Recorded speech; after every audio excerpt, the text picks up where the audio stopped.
Okay, first thing you'll notice is it's fallen down again, and I haven't had a chance to get it sorted.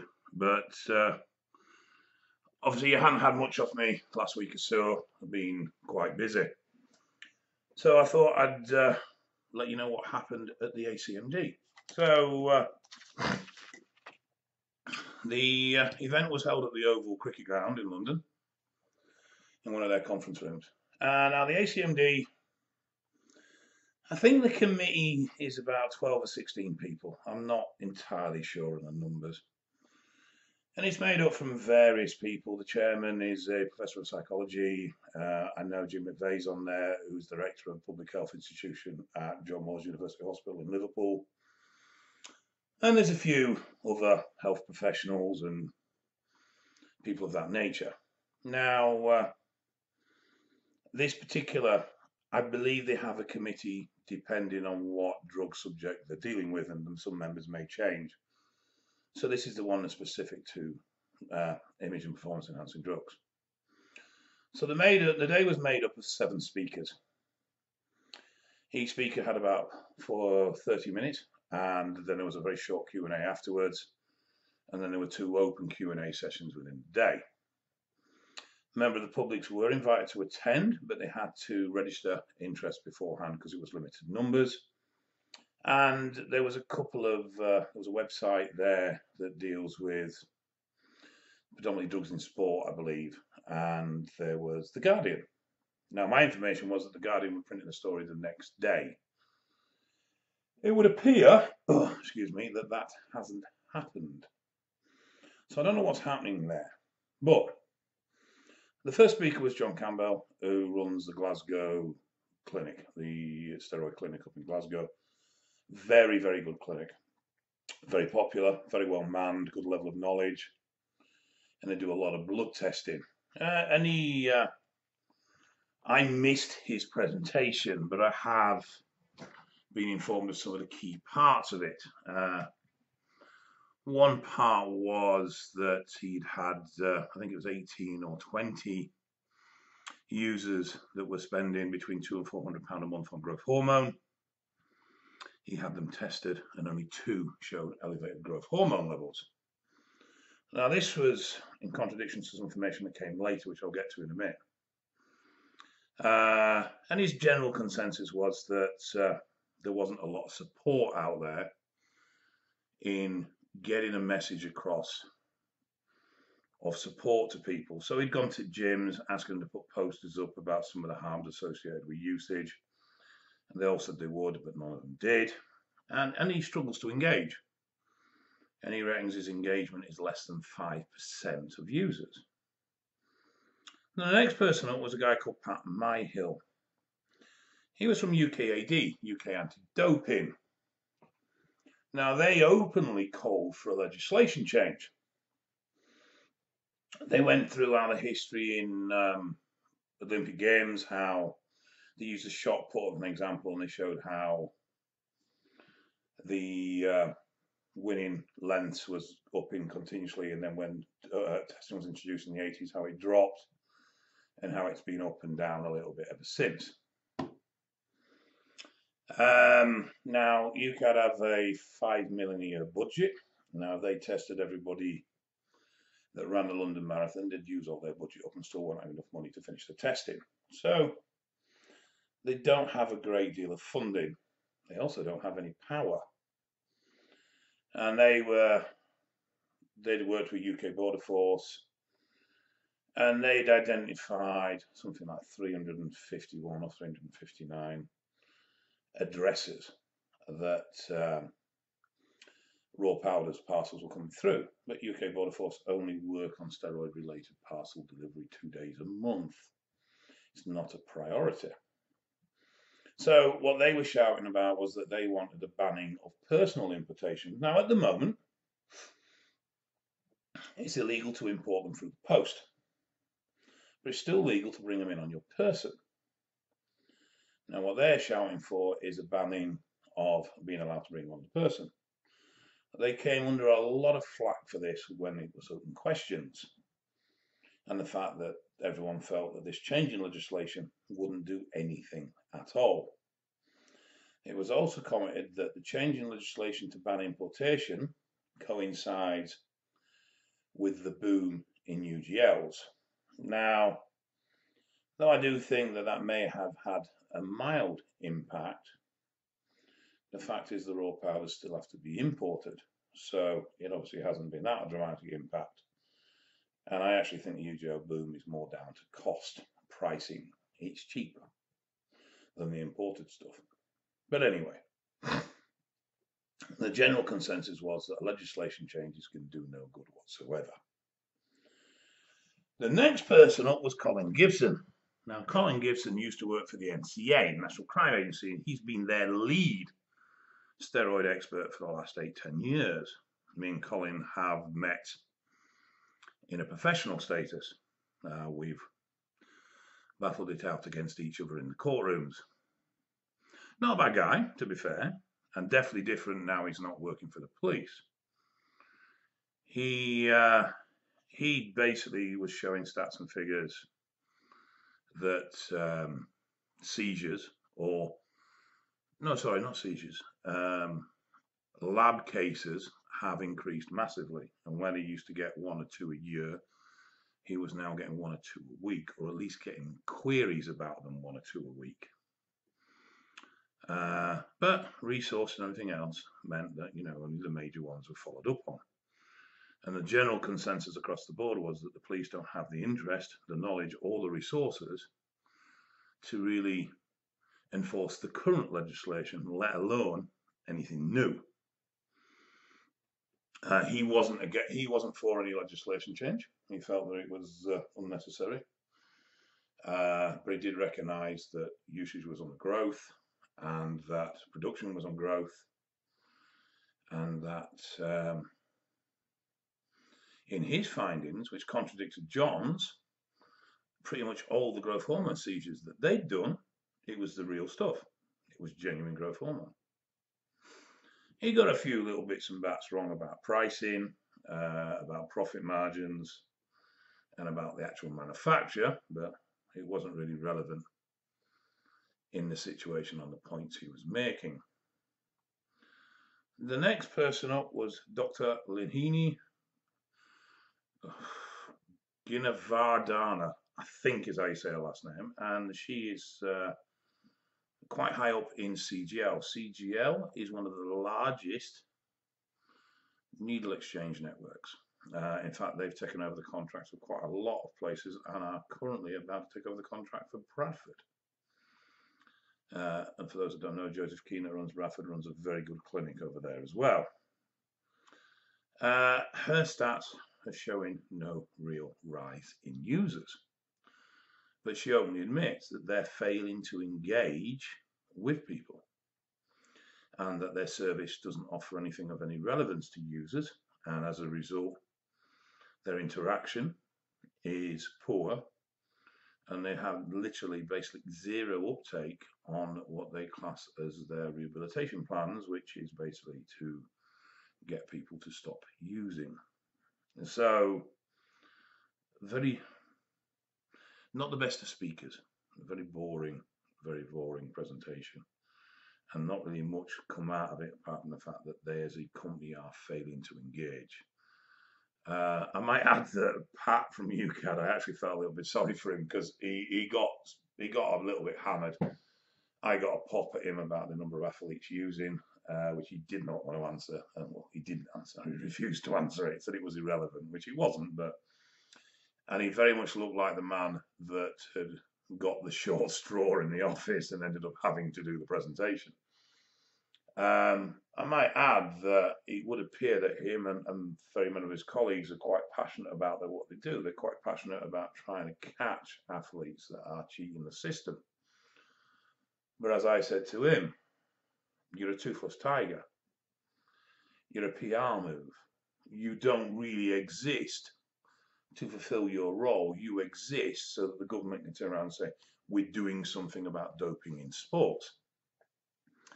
And I said to him, and I said in my own presentation, that usage in sports was so ingrained and so managed by teams, and teams and coaches were working against testing agencies, that it really has got to a point now where we might as well mimic bodybuilding and powerlifting and have tested and untested federations, and that it was ridiculous that we were playing this stupid game, because even though the people in the roles were trying to fill their duties correctly, they were deliberately being restricted because nobody actually wanted to expose the athletes that were using drugs, because it was bad for athletics and it was bad for business and it was bad for sponsorship. So do away with it. Just have an open and unopen. Don't broadcast the facts. Just let it happen. Obviously, I don't think that fell on very open ears, but my general consensus across the board is that this stuff is here. It's ingrained in society. It's ingrained in modern culture. It isn't going nowhere, and you are not going to stop it. So we need to accept it, and then we need to find ways of making it safer. So we had lunch then. I kept to my chicken and rice. I've stuck to my diet. I've had my first cheat today after 3 weeks, by the way, which was 2 slices of cheese on toast. Otherwise, I've been a really good boy. Anyway, and the next one was Professor Rich Holt. He's a professor of endocrinology and something else from the University of Southampton. I don't know if he dumbed down his presentation to make it acceptable for all the audience. Bear in mind, this is generally a meeting of academics, or if he really just didn't have any real knowledge on user habits, frequencies, doses. But this very much seemed like a professor who dealt with hormones in the body, but really didn't know what was going on in the usage world. I don't doubt he's clever at what he does, but he ain't got a clue when it comes to recreational steroids. And then it was me. Now, everyone else had turned up with these nice fancy slide presentations full of stats and figures. I didn't. I'm shit with stuff like that. So I just turned up with me and my food tub. And I started off discussing about potential numbers. I told them that I didn't feel that the numbers were calculatable, but it was higher than what they thought. And that usage was ingrained in society. It was ingrained in all levels of society, and usage wasn't the realm of just image enhancement or sporting professionals or bodybuilders or powerlifters. We had middle-aged men turning to TRT because they wanted to feel youthful and longer, and that did come up in someone else's presentation as well, that was a growing market. And I said, if you start looking at all level of iPads, so you look at illicit fat burners as well, then you're looking at millions and millions, because how many housewives have bought T5s online, not reading they contain ephedrine? So, you know, it was, I couldn't quantify user numbers because I generally don't know. I can have a stab, which I did. Told them it was somewhere between 1 and 2 million. My whole argument was that it's ingrained, it's here, it's staying, it's not going anywhere. So stop with stupid ideas of penalising users, stop with stupid ideas of criminalising it, because it isn't going to work. We know this from other drug episodes. And start looking at how you can make it safer and a cleaner industry. I touched on the fact that there is a very poor relationship with medical professionals, and that medical professionals have no training to deal with steroid users, but that also that generally steroid users experience a very high level of prejudice, and as a result tend to shy away from medical professionals, which is not a good situation.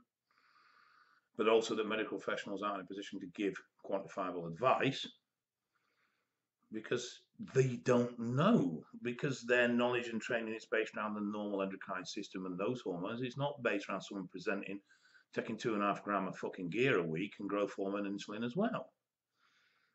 So the normal parameters don't exist, so they just don't know how to cope with this. I've known endocrinologists advise people that were on 6 gram and in the middle of heart failure to cut their dose in half. Luckily, the person didn't. They stopped completely. But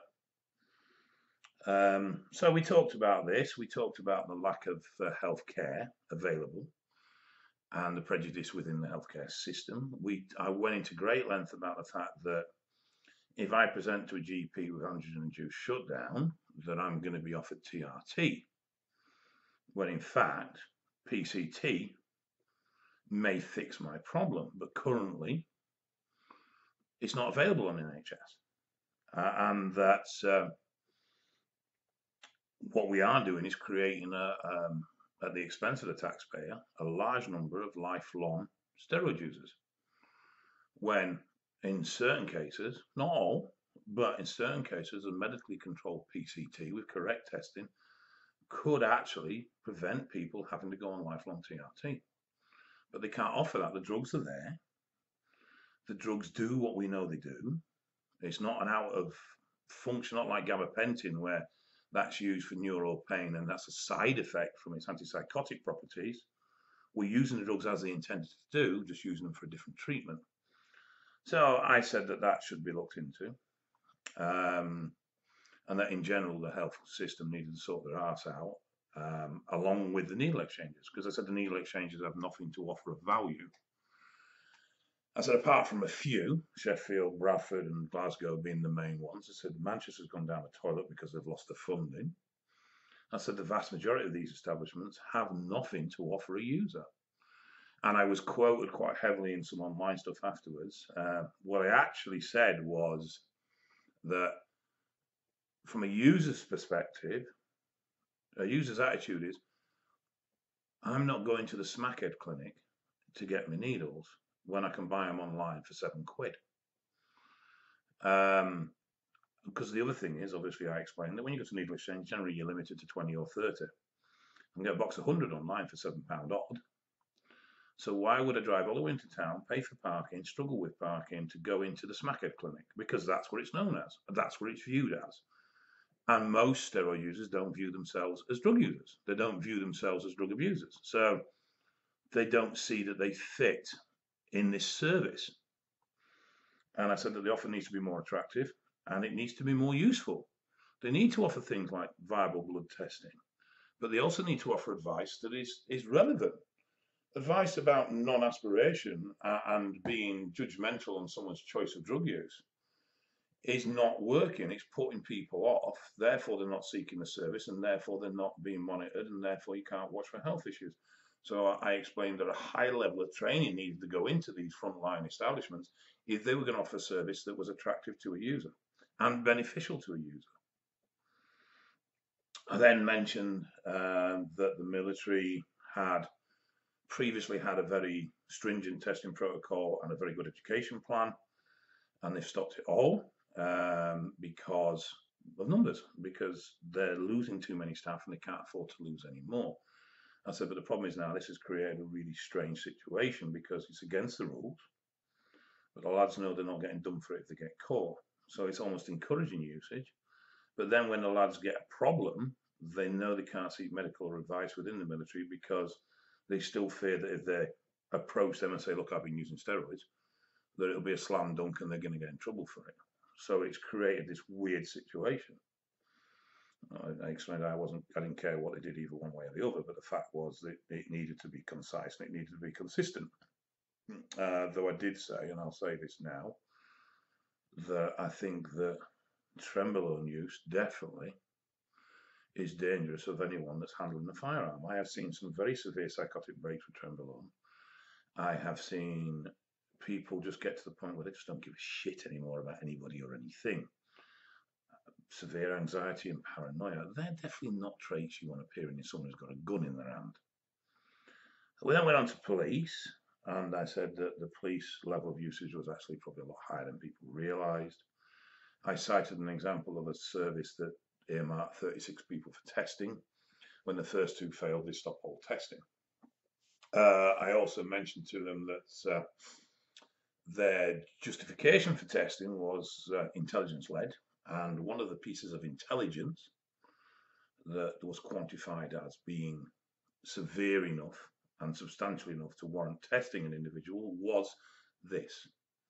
He's got a really big upper body, but a really small lower body, so he must be using steroids. And I cited that as an example of how fuck all the old Bill know about steroids, because that was taken as being good information, good intel, and a genuine way of spotting a steroid user. What the fuck? I went on that the force policy was vague and confusing, and that it mentions that pro-hormones cannot be misused, when in fact they intend that they can't be used at all. So it needs to be concise, it needs to be educated to the staff of what it means and what it entails, and an alternative needs to be provided. I also stated that the police offer amnesty to anyone that approaches them with a substance misuse problem, i.e. basically if you're in the old bill and you're using gear, you can go forward, say I'm using fucking gear, and you won't get done for it, but you will have to attend a program so you stop using. And this is the same way alcohol and recreational drugs and prescription drugs. But they couldn't offer that service because they had no knowledge. They knew fuck all about steroids, nor what they did. I explained to them that the Police Federation was very concerned about the level of usage within firearm units. And I myself did, again, wonder that whether there was potential due to the severe effects of trenbolone, that it was particularly not a wise idea that someone who carries a gun around should be using a drug that causes anxiety and paranoia. And I know it doesn't cause that for everybody, but I also know that it causes that for a lot of people. So, you know, if everyone says, well, it doesn't happen that with me. No, it doesn't. It doesn't happen with everybody. But it does happen with a significant number. And at the end of the day, if it's your missus or your son or your brother that gets shot by a copper because he's on tren and he starts to lose his grip on reality, you're going to be jumping up and down. So that was, oh no, yes. And then I ripped into athletics and how basically the whole British top elite athletics are a bunch of cheating bastards. And that really they should sort it out. But I didn't suggest that they were banned or they were penalised. I just told them, give them a fair playing field. Give the natties a fair playing field and give the non-natties a fair playing field, and stop letting the natties try and compete with the non-natties. It's not fair. And my whole point was it should be divisionalised. It's here, it's staying, it's not going anywhere. And then the last person to speak was Jim McVeigh. Now, I like Jim, known him for a lot of years, cracking guy. In fact, he was instrumental. Him and Martin Chandler were instrumental in getting me into this line of work in the first place. And I spoke at a couple of his conferences. Now, me and Jim's opinions have changed slightly over the years, and he seems to have softened his approach. I think personally that he's probably playing the political game, but he seemed to temper things down and was very, very adamant in saying that a vast majority of users have no issues, which is true. And I did state that in the beginning of my own talk, that I have seen these drugs do a lot of good, and I have seen people really turn their lives around and benefit massively from steroid use. But I've also seen people destroy their lives with steroid use. But the mass majority are in the middle. And that is correct. That is true. But I know Jim is very conscious of an underlying political agenda for legislation change by certain parties. So I know he'll be trying to play things down to prevent that from happening. But the general consensus of anyone with half a brain cell in that room was that legislation is not the answer. And the call came from UKAD and nobody else. And that legislation change, to be honest, was so minimal, wouldn't really impact anybody anyway. And it would no longer be any more enforced than it currently was, because Border Control would still stop someone coming in with steroids now, but just from a tax evasion point of view. So that was basically the content of the meeting. My thoughts? With the exception of John Campbell and Jim, I thought it was a lot of people who didn't really know what they were fucking talking about, and were very distant from the subject matter, very disconnected, not very engaged with actually what they were trying to talk about, because they sat in classrooms and they sat in offices and they never got into the real world. Me and Colin have had our battle in court, and ferocious one it was, to be honest. But his own personal opinion quite surprised me, because he wasn't pro legislation at all. And being ex National Crime Agency, I would have thought he would have been. But no, he has friends that use, he has colleagues that use, and he was quite the opposite, actually. And his input was basically statistics on the rise of labs.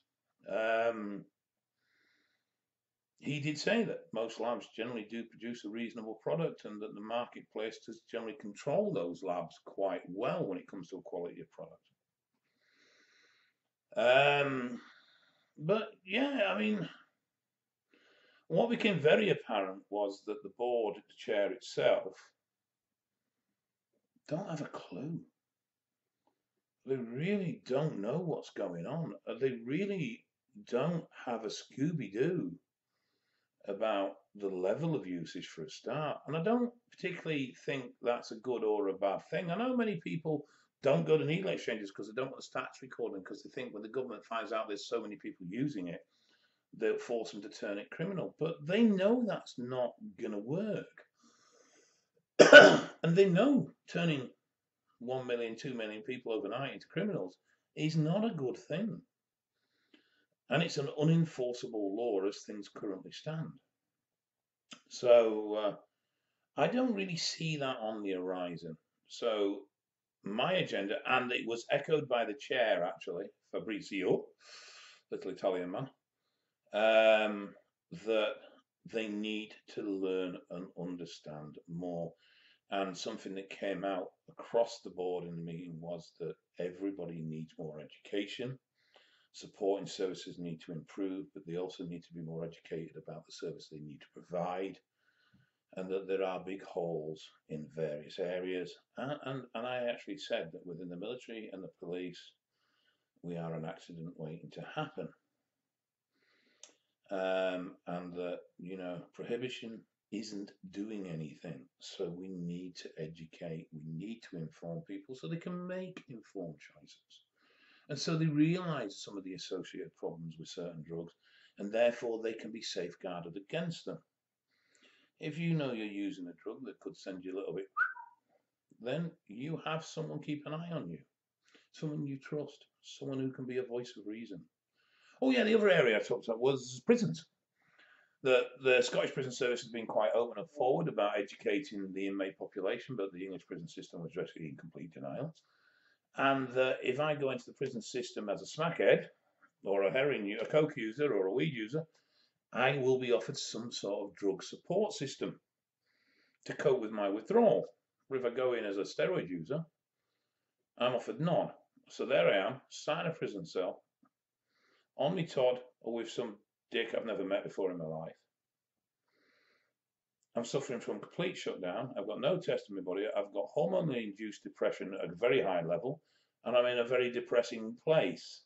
Not really a good combination.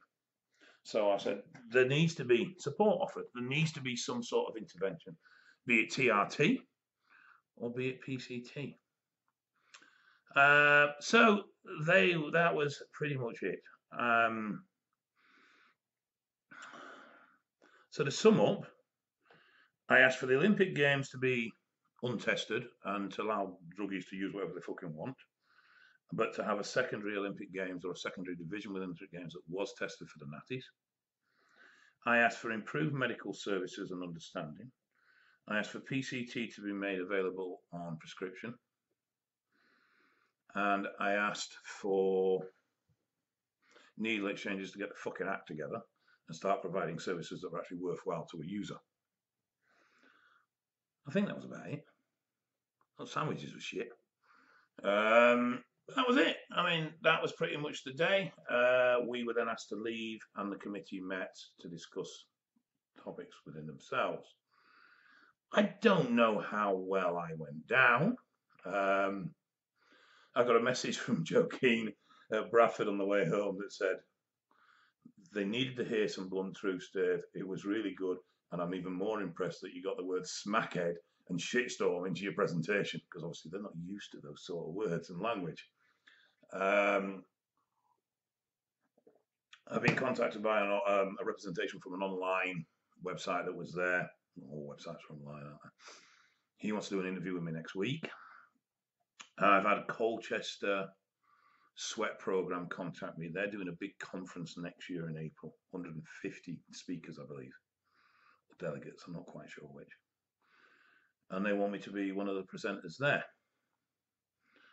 And then I got a phone call from the Scottish Government as well. And they wanted a chat about what I'd said, which I gave them.